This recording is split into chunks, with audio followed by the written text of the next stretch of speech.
जय गुरुदेव। लंबा मार्ग दूर घर, बिकट पंथ बहुमार। कहो संत क्यों पाइए, दुर्लभ हरि दीदार।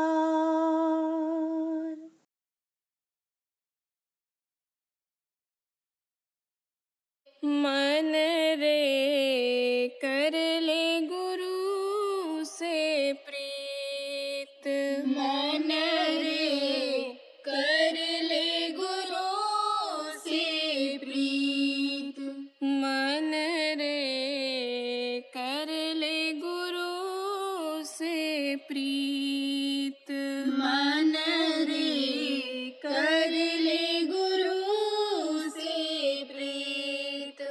गुरु की शरण गहे सब उबरे, गुरु की शरण गहे सब उबरे। यही सनातन रीत, मन रे कर ले गुरु से प्रीत। यही सनातन रीत, मन रे कर ले गुरु से प्रीत। सुंदर देह देखी मत भूलो, सुंदर देह देखी मत भूलो।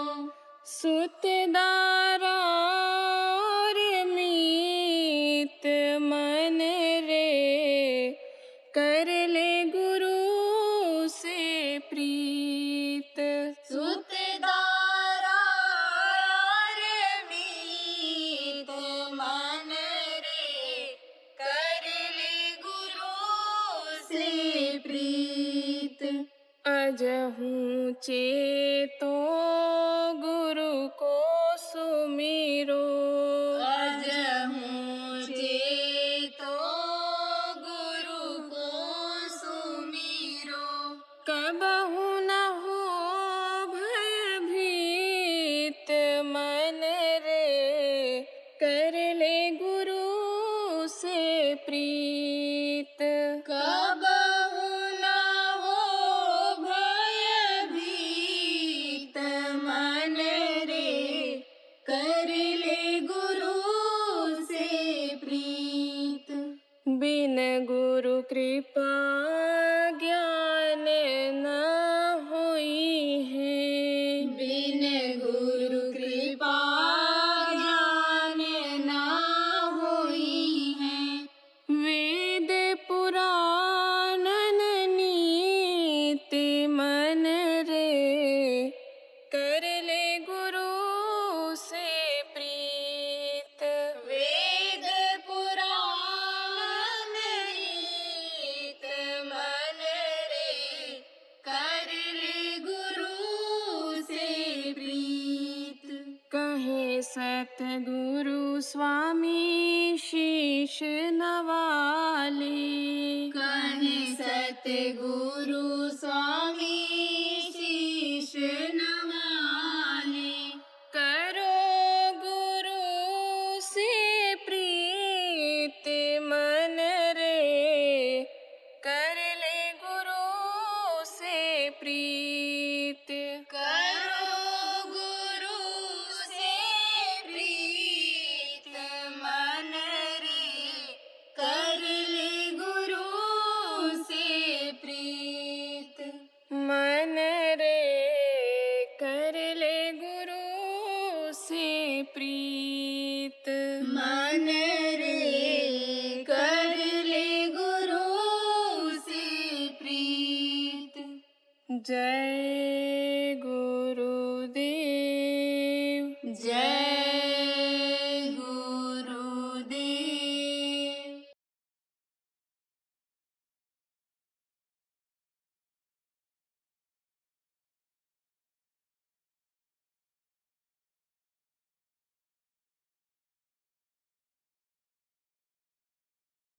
यानी समझो सुनते रहोगे समझते रहोगे, और जो बताया जाएगा वो उस नाम को आप जब जपोगे, उस नाम को जब आप याद करोगे, उसको ध्यान लगाओगे प्रभु का, तब आप ये समझो वो आपका साथ देगा, हमेशा साथ देगा आपका। वो यहाँ जब तक रहोगे तब तक आपकी मदद करेगा, और जब शरीर छूटेगा तो वहाँ भी मदद करेगा। कहाँ मदद करेगा? आपको पता नहीं कहाँ जाना पड़ेगा। कर्मों के अनुसार जाना पड़ता है, कर्मों के अनुसार योनियों में आना पड़ता है, नरकों में जाना पड़ता है, देवलोकों में भी कर्म के अनुसार जीवात्मा चली जाती है, और कर्म के अनुसार अपने घर, अपने प्रभु, अपने मालिक के पास भी पहुंच जाती है। तो कर्मों के अनुसार जाना पड़ेगा। तो कर्म जब करोगे आप, तब आप समझो कि आपको ये फायदा दिखाई पड़ेगा, लाभ दिखाई पड़ेगा। उसी से ये प्रेमियों तकलीफ जाएगी। ये जो घर घर की बीमारी आप बर्दाश्त कर रहे हो, झेल रहे हो, जो ये लड़ाई झगड़ा कुछ कुछ घरों में होता रहता है, वैमनस्यता ईर्ष्या द्वेष जो भरा हुआ है लोगों में, जो काम में रुकावटें आ रही हैं, आपके टेंशन रहता है, वो उसी से दूर होगा। उसी से कहा ना, नानक दुखिया सब संसार और सुखी वही जो नाम आधार। नाम को जो पकड़ लेगा, नाम को जो आधार बना लेगा, कोई भी मुसीबत आएगी उसकी रक्षा हो जाएगी, बचत हो जाएगी। जैसे बच्चों और बच्चियों हाथ की चक्की होती है, तो उसमें गेहूं डालते हैं, तो दूर दूर के जो गेहूं होते हैं वो सब पिस जाते हैं, और जो आधार के किनारे रहता है, आधार किसको कहते हैं? हाथ की चक्की में बीच में एक आधार होता है, लोहे की कीली हो या लकड़ी की हो, उसी के सहारे वो चक्की चलती है। उसके किनारे किनारे जो गेहूं होते हैं वो सब बच जाते हैं। ऐसे ही नाम की जिसके ऊपर कृपा रहती है, उसकी चाहे आंधी आवे, आफत आवे, मुसीबत आवे, तकलीफ आवे, उसकी बचत होती है। वो नामी जो नाम यानी जिनका है वो बचत करते हैं, अकाल मृत्यु से बचाते हैं। उसी नाम को पाने के लिए पहले राजा महाराजा लोग राजपाट छोड़ दिए, जमीन जायदाद छोड़ दिए, और उस नाम को, इस नाम को पाने के लिए आपके समझो कि गए खाक छाने, बर्तन धोए, झाड़ू लगाए, आप समझो इतनी सेवा किया। ये हाथ की रेखाएं घिसती हुई दिखाई पड़ गई। ऐसा ऐसा भी इतिहास मिलता है। और मिलने के बाद धूल फेंक दिया सब चीज पे, जिसके लिए आप दिन रात दौड़ते हो, जिसके लिए आप अपने ईमान और धर्म को बेच देते हो, पेट के लिए गुनाह करते हो, कपड़े के लिए, अच्छे घर, अच्छे मकान, अच्छे गाड़ी घोड़ा, अच्छी इज्जत के लिए आप दिन रात दौड़ते रहते हो, इस पर उन्होंने धूल फेंक दिया। क्यों? क्योंकि इसकी कोई कीमत नहीं है उस दौलत के आगे। इसको आध्यात्मिक दौलत कहते हैं, इसको परा विद्या कहते हैं। जहाँ दुनिया की सारी विद्या खत्म हो जाती है, वहाँ से उस आध्यात्मिक विद्या की शुरुआत होती है। जहाँ दुनिया की सारी दौलत फीकी पड़ जाती है, फेल हो जाती है, कीमत कम हो जाती है, वहाँ से उस आध्यात्मिक दौलत की शुरुआत होती है। तो बलक बुखारे का बादशाह था, जैसे अभी आपको बताया ना, तो डोर खींची और चल पड़े। ऐसे खींचते हैं, ऐसे हम लोग भी खींचे थे गुरु महाराज के पास। और आप जो पुराने लोग हो, आप अपने इतिहास को याद करो। गुरु महाराज के पास जब आप गए थे तो कैसे कैसे खींच करके गए थे, कैसे पहुंचे थे उनके पास, कैसे खींचा था उन्होंने। तो बलक बुखारे का बादशाह था, उसके संस्कार अच्छे थे। संस्कार किसको कहते हैं? जैसे आप इतने लोग बैठे हो, जगह जगह के हो, जगह जगह समाज के हो, अनेक समाज के हो, अलग अलग समाज के हो, और आप अलग अलग भगवान का नाम लेते हो। लेते तो हो सब लोग, धार्मिक तो हो आप, नास्तिक होते तो ना आते या धर्म कर्म का संदेश सुनने के लिए या आध्यात्मिक सत्संग सुनने के लिए आप ना आते। धार्मिक तो हो आप, भगवान का नाम लेते हो, इससे क्या होता है, किसी भी तरह से आदमी उसको पुकारे, उस प्रभु को, उसके बहुत नाम हैं, किसी भी नाम से पुकारे उसको। जैसे नदी आई एक घाट बहुत गहरा, जैसे नदी एक होती है और उसमें घाट बहुत होते हैं, तो किसी भी घाट पर कोई नहा ले तो कहता है कि नदी के नहाने में हमको फल मिल जाएगा, हमारा फायदा हो जाएगा। इसी तरह से, किसी भी तरह से आदमी उस प्रभु को याद करे तो उससे संस्कार बन जाता है, भगवान के प्रति लगाव बढ़ जाता है, श्रद्धा बढ़ जाती है, विश्वास बढ़ने लग जाता है। अब जब यह कर्म अच्छे हो जाते हैं और यह धार्मिक भावना जग जाती है, तब जो वक्त के संत होते हैं, वक्त के सद्गुरु होते हैं, वो उनको खींच लेते हैं, किसी न किसी बहाने से उनको बुला लेते हैं। तो बलक बुखारे का बादशाह इब्राहिम अदा एक दिन अपना काम काज खत्म करने के बाद बैठा हुआ था, कहाँ, महल के छत के ऊपर। अंधेरा हो रहा था, पूरा अंधेरा तो नहीं हुआ था, लेकिन काफी कुछ अंधेरा दिख रहा था। उसी अंधेरे में दूर छत के ऊपर उसको एक लंबा तड़ंगा आदमी दिखाई पड़ा। बादशाह ने सोचा कि भाई, यह आदमी हमारे छत पर कैसे आ गया, इतना पहरा लगा हुआ और सीढ़ी जीना ये कही है, आया या किधर से आया। तब कहा, भाई तुम कौन हो? बोला, मैं खिजिर हूँ। खिजिर किसको कहते हैं? जो भूले भटके को रास्ता बताते हैं। तब वो बोला बादशाह, भाई हमको क्या रास्ता बताने के लिए आया है? तब कहा, बोलो क्या रास्ता बताने के लिए आए हो तुम? बोला, मैं ये बताने आया हूँ कि तुम इबादत करते हो। इबादत माने पूजा, पूजा करते हो, इबादत करते हो और कहते हो कि हम भगवान का दर्शन कर लेंगे, खुदा का दीदार कर लेंगे, भगवान को पा लेंगे। तो ये दोनों चीज एक साथ नहीं होती। कहा गया ना कि माया और भक्ति ये दोनों इकट्ठा नहीं रहती। रुपया पैसा जिसके पास ज़्यादा रहेगा, धीरे धीरे भक्ति खत्म होती जाती है, धीरे धीरे भगवान को भूलता चला जाता है। उसी को 1 का 2, 2 का 4, 100 का 1000, 1000 का लाख, लाख का करोड़, करोड़ का अरब खरब करने में लगा रहता है, तो भक्ति खत्म हो जाती है। तो माया और भक्ति इकट्ठा नहीं रहती। कारण मोहन नारी कार्य रूपा औपन्न गारिया चरित अनुपा। जैसे औरत औरत के रूप को देख करके मोहित नहीं होती है, ऐसे माया माया के नजदीक नहीं जाती है। तब लेकिन उसको यह अहंकार था, जैसे बहुत से लोगों को अहंकार रहता है, चीटा जानी गुड़ जहाँ रहेगा वहाँ चीटा ही जाएंगे। अब बहुत से लोगों को ये रहता है कि भंडारा कर दो, ये कर दो, वो कर दो, इसमें जितने साधु हैं, जितने महात्मा हैं, सब आ जाएंगे, सबका हम दर्शन कर लेंगे और अन्य संतों को खिला देंगे, उनको हमारा नाम हो जाएगा। कुछ सत्संगी भी ये चाहते हैं कि हम अगर धन की सेवा कर देंगे तो हमारा नाम हो जाएगा कि उन्होंने इतनी सेवा किया। हम भंडारा चला देंगे, हम व्यवस्था ऐसी कर देंगे तो जिससे हमारा नाम हो जाएगा।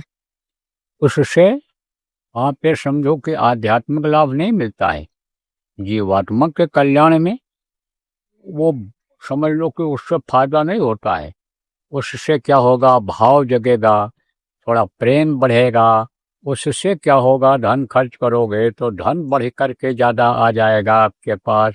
मेहनत करोगे, शरीर से स्वस्थ हो जाओगे, कर्म कटेंगे, ये सब होता है।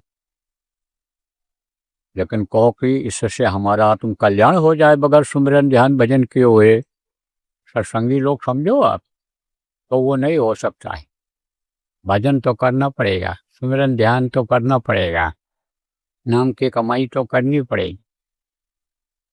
तो कहा उसने, इसने कहा, खिजिर जिसको कहते हैं, उसने कहा, भूले भटके को रास्ता बताने वाले ने कहा तुम ऐश और आराम की जिंदगी में बादशाहियत के नशे में खुदा को खोज रहे हो। उसी तरह से मैं यहाँ ऊंट खोज रहा हूँ। ऊंट। पहले उसने यही कहा। बादशाह ने पूछा, कौन है, तो क्या खोज रहा है। वो खोज रहे थे ऐसे। तो कहा, तू कौन है। तो कहा कि मैं खिजिर हूँ। क्या खोज रहे हो। ऊंट खोज रहा हूँ। तो इब्राहिम बादशाह ने कहा, तू ऊंट खोज रहे हो। बादशाह के छत के ऊपर, महल के ऊपर ऊंट कहाँ से आ जाएगा। ऊंट कैसे खोज रहे हो। तब उसने कहा, जिस तरह से तुम बादशाहियत के नशे में, ऐश और आराम की जिंदगी में खुदा का दीदार करना चाहते हो, 4 बार उठ बैठ करके, 10 बार उठ बैठ करके नमाज अदा करके उसको पाना चाहते हो, उसी तरह से मैं यहाँ ऊंट खोज रहा हूँ। इतना कह करके गायब हो गई, चला गया। कौन था वो, अभी बताऊंगा आपको कौन था। अब वो ये सोचने लगा कि क्या बादशाहियत के नशे में खुदा का दीदार नहीं हो सकता है, क्या वो नहीं मिल सकता है। तो इसका मतलब ये है कि त्याग करना पड़ेगा, इन चीज़ों से थोड़ा अलग हो करके उसको खोजना पड़ेगा, तब वो मिलेगा। यही सब वो सोच रहा था। देर तक नींद नहीं आई। नींद आई तब सोया। सुबह जब उठा तब फिर इसी चीज़ को सोचने लगा, क्योंकि मनुष्य की एक आदत होती है, आदमी की एक आदत होती है, कोई चीज़ सोचने वाली जब दिमाग में आ जाती है तो बार बार दिमाग उधर जाता है, मन उधर जाता है, तो मन उसका फिर उधर चला गया। आया हुआ था, बैठा था दरबार में, सुबह नहा धो के अपना कुछ खा पी करके आया, दरबार में बैठा रोज की तरह से। तो देखा वहाँ के लोगों ने, बादशाह आज कुछ गमगीन है। गमगीन किसको कहते हैं, दुखी जिसको, चिंता जिस, फिक्र वाले को गमगीन कहते हैं। तो ये राजा लोग, बादशाह लोग अपने अपने राज दरबार में एक विदूषक रखते थे। विदूषक किसको कहते हैं, जो हंसाते थे। कुछ लोगों की देखो ऐसी आदत होती है, ऐसा स्वभाव होता है कि वो हर बात पर हंसा देते हैं, उसकी बातों पर हंसी आती है, उसका आंख कान ऐसा इशारा ऐसा होता है कि बच्चे हंसने लगते हैं देख करके। हाव भाव इस तरह का होता है कि उसको देख कर हंसने लगते हैं। ऐसे ही विदूषक रखते थे। तो विदूषकों ने हंसा दिया, हंस गया। अब खुशी का माहौल हो गया, सब सब हंसने लग गए। तब तक वही लंबा तड़ंगा आदमी जिसकी परछाई देखा था बादशाह ने शाम के समय, वही फिर आ गया वहां पर। इतना रौब दाब वाला था और इतनी पर्सनालिटी उसकी अच्छी थी कि किसी दरबारी ने, किसी भी सिपाही ने रोकने की हिम्मत नहीं किया। देखो, कोई पर्सनालिटी वाला आदमी हो, बढ़िया कपड़ा पहने हुए हो, अच्छी पर्सनालिटी हो, और धड़ धड़ा के कहीं जा रहा हो, तो उसको जल्दी कोई नहीं रोकता है।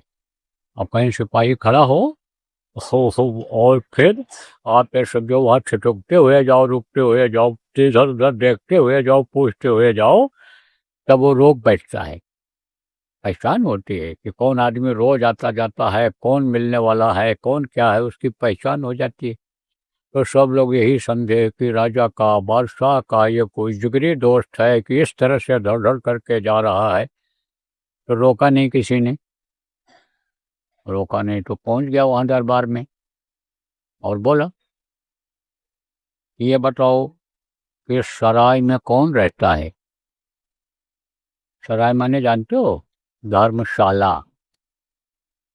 यहाँ पर लोग जाते हैं और रात को रुक करके सुबह फिर अपने गंतव्य स्थान पर चल पड़ते हैं। उसको धर्मशाला कहते हैं। अब आजकल होटल बन गए इसी तरह से। ऐसे ही यानी सराय कहा जाता था, अब भी सराय कहते हैं बहुत से पुराने लोग। तो बादशाह से उन लोगों से कहा, उस लंबे चौड़ंगे आदमी ने, इस सराय में कौन रहता है? तो लोगों ने कहा, सराय नहीं है, ये तो शाही महल है, बादशाह का महल है ये, आप गलत जगह पर आ गए। बोला, सराय में रहता कौन है वो मैं पूछ रहा हूँ, बताओ, क्योंकि डर बैठे उसको कुछ था नहीं। वो तो मनोबल ऊंचा था, हिम्मत था, शक्ति थी उनमें, कोई कुछ भी नहीं कर सकता था। तो कहा, ये बताओ इस सराय में रहता कौन है? आप सब चुप हो गए। तो बादशाह ने कहा, मैं रहता हूँ। बादशाह की भी हिम्मत होती है। लड़ाइयों में जब सेनापति मारा जाता था तो बादशाह खुद हथियार उठा करके लड़ने के लिए चल पड़ता था। राजा खुद चल पड़ता था लड़ने के लिए, चाहे शहीद ही क्यों न हो जाए। ऐसे ही हिम्मत उसमें बादशाह में भी थी बात करने की। बादशाह ने कहा, ये मेरा महल है, मैं इसमें रहता हूँ। तब उसने कहा, ये बताओ कि अभी तो आप रहते हो, आपसे पहले इसमें कौन रहता था?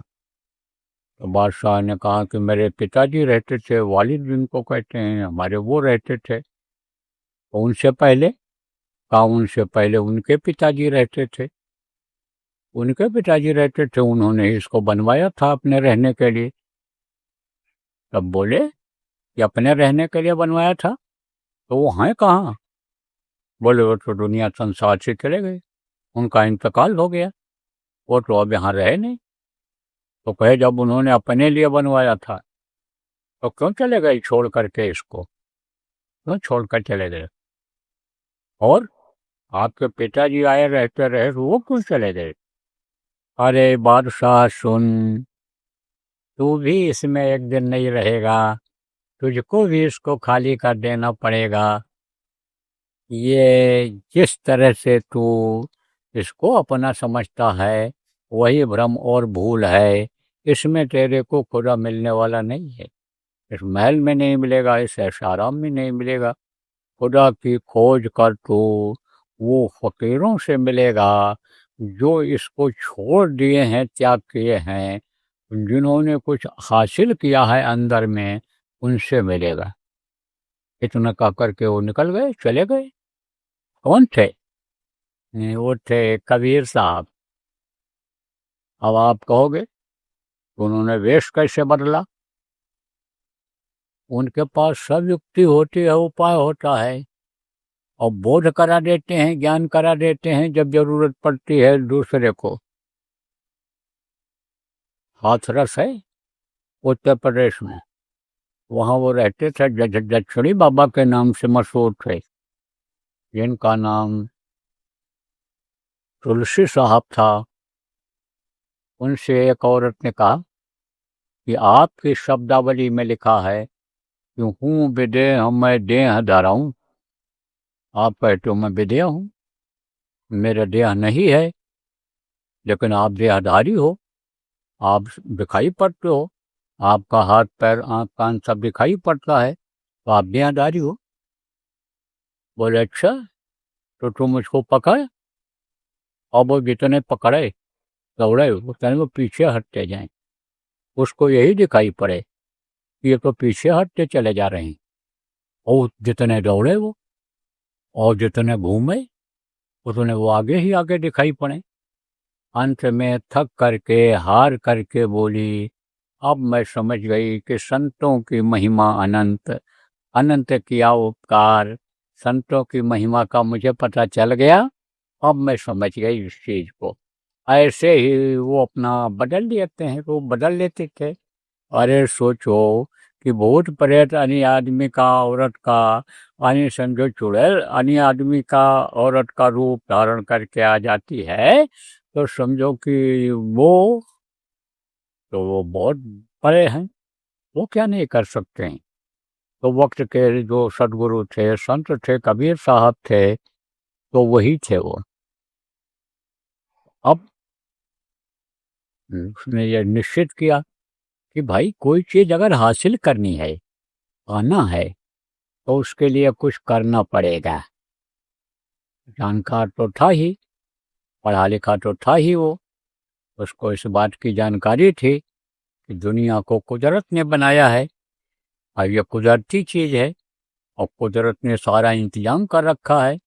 कुदरत ने हमको बादशाह बना दिया है इस रियाया पर, इस प्रजा पर हुकूमत करने के लिए, इसको रास्ता बताने के लिए, इसके खाने पीने रहने का इंतजाम करने के लिए, रोजी रोटी का इंतजाम करने के लिए।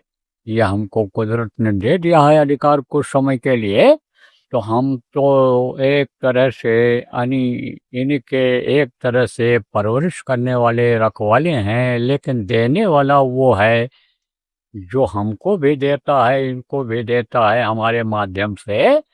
वो है जो माँ के स्तन में पैदा होने के पहले बच्चे के लिए दूध भर देता है, देने वाला वो है। तो अब उन्होंने कहा कि भाई एक ही साधे सब सधे, सब साधे सब जाए, एक उसी को क्यों न पा लिया जाए कि उसी से सब काम बन जाएगा। पूछने लगा लोगों से कि भाई इस समय पर कोई फकीर है, पूरा फकीर कोई है, कोई संत है, कोई महात्मा, कोई सदगुरु है इस धरती पर, जमीन पर? जिसको जितनी जानकारी थी बताया। फिर लब्बे लबाब उसने ये अनिसमझो कि निष्कर्ष निकाला कि कबीर साहब को ही ज्यादा लोग बता रहे हैं, कबीर का ही नाम ज्यादा ले रहे हैं, तो कबीर ही वक्त के गुरु हो सकते हैं, इसलिए चलना चाहिए उनके पास। तो गया, कबीर साहब बैठे हुए थे, कबीर साहब को सलाम प्रणाम किया, बैठ गए, बैठा दिया उन्होंने। तो कहा महाराज हम आपसे कुछ इल्म लेने के लिए आए हैं, कुछ सीखने के लिए आए हैं, कुछ पाने के लिए आए हैं। तब उन्होंने सोचा भाई इसको तो ऐसे देना भी ठीक नहीं रहेगा, और ऐसे कोई चीज़ मुफ्त में मिल जाती है तो विश्वास भी नहीं होता है। तब उन्होंने उसको रोक दिया वहीं, कहा तुम 2-4 दिन यहाँ रुको और सत्संग सुनो, तकरीर जिसको कहते थे वो लोग, कहा तकरीर सुनो, उसके बाद मैं तब बात करना। तो रुक गया वहीं। अब वहाँ देखा कि हर तरह के लोग रहते हैं, सेवा करते हैं, छोटी सेवा करते हैं। तो उनके साथ ये भी करने लगा। लोग रोकें भी, लेकिन माने नहीं। कहा है हमने बहुत गुनाह किया है, हमने बहुत जानवरों को मार कर खाया है, हमने बहुत अनिसमझों की कटवाया है फौज में लड़ करके लोगों को, तो हम बहुत बड़े गुनाहगार हैं हम। अब ये जो बताते हैं तकरीर में, सत्संग में, कि गुनाहों की माफ़ी होगी तो इबादत से होगी, भजन से होगी, सेवा से माफ़ी होगी, सेवा से कर्म कटेंगे। तो सेवा करने तो हमको लोगों से कहता था, छीन छीन करके सेवा करता था लोगों से। जय गुरुदेव। दीपावली कार्यक्रम में आओ, बिन घृत बाती के दीप जलाओ। सत्संग एवं नामदान 19 अक्टूबर 2025 सुबह 6 बजे व शाम 4 बजे से। 20 अक्टूबर 2025 सुबह 6 बजे व दोपहर 2 बजे से। 21 अक्टूबर 2025 सुबह 6 बजे। स्थान बाबा उमाकांत जी महाराज आश्रम, जय गुरुदेव नगर, कसौला चौक, बावल, जिला रेवाड़ी, हरियाणा। संपर्क नंबर 8295989874 व 9817317152। जय गुरुदेव।